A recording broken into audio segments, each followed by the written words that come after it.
ആശങ്കയായി നിപയും ഷിഗല്ലയും. കോഴിക്കോട്ട് നിപ ബാധിതനായ യുവാവിന്റെ നില ഗുരുതരം.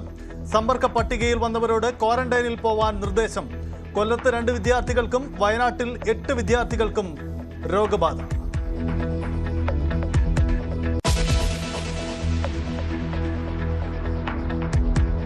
തെരഞ്ഞെടുപ്പ് തോൽവിയിലെ അക്കമിട്ട് നിരത്തി CPM.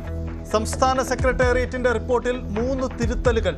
പത്തനംതിട്ടയിൽ A. പത്മകുമാറിനെതിരെ നടപടി ഉടൻ. തളിപ്പറമ്പിൽ PK ശ്യാമളയുടെ സ്ഥാനാർത്ഥിത്വത്തിൽ വീഴ്ച പറ്റിയെന്ന് സമ്മതിച്ചു.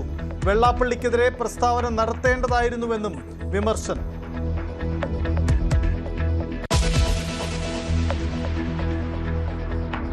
EDയുടെ ചോദ്യം ചെയ്യലിന് സാവകാശം തേടി വീണ. നാളെ ചോദ്യം ചെയ്യലിന് ഹാജരാവില്ല. ED വീണ്ടും സമൻസ് അയക്കും. CMRL ഉദ്യോഗസ്ഥർ EDക്ക് മുന്നിലേക്ക്.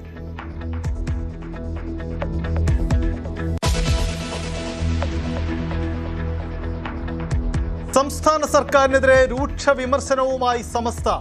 PM ശ്രീ പദ്ധതിയിൽ വ്യക്തതയില്ലാത്ത നിലപാടെന്ന് സമസ്ത മുഖപത്രം സുപ്രഭാതം. നയപ്രഖ്യാപനത്തിലോ ധവളപത്രത്തിലോ കേന്ദ്രത്തിനെതിരെ വിമർശനമില്ല. പ്രതിപക്ഷമായിരിക്കെ എതിർത്ത കാര്യങ്ങൾ നടപ്പാക്കാൻ വ്യഗ്രത എന്തിനെന്നും ചോദ്യം.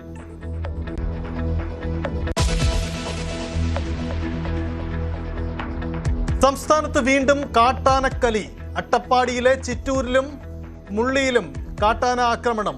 ഓട്ടോറിക്ഷ യാത്രക്കാരും ആദിവാസിയും അടക്കം 3 പേർക്ക് പരിക്ക്.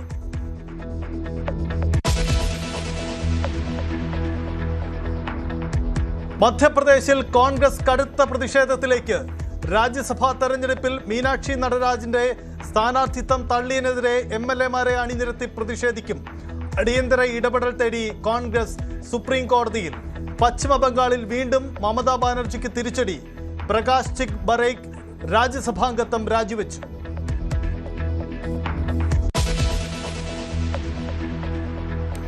യുദ്ധക്കളമായി പശ്ചിമേഷ്യ. ഇറാൻ നഗരങ്ങളിലേക്ക് അമേരിക്കയുടെ വ്യാപക ആക്രമണം. ഹോർമുസ് കടലിടുക്ക് അടച്ച് ഇറാന്റെ മറുപടി. ഹോർമുസ് വഴി ഒരു കപ്പലും കടത്തിവിടില്ല. മുന്നറിയിപ്പ് ലംഘിച്ചാൽ പ്രത്യാഘാതം കടുത്തതായിരിക്കുമെന്നും ഇറാൻ.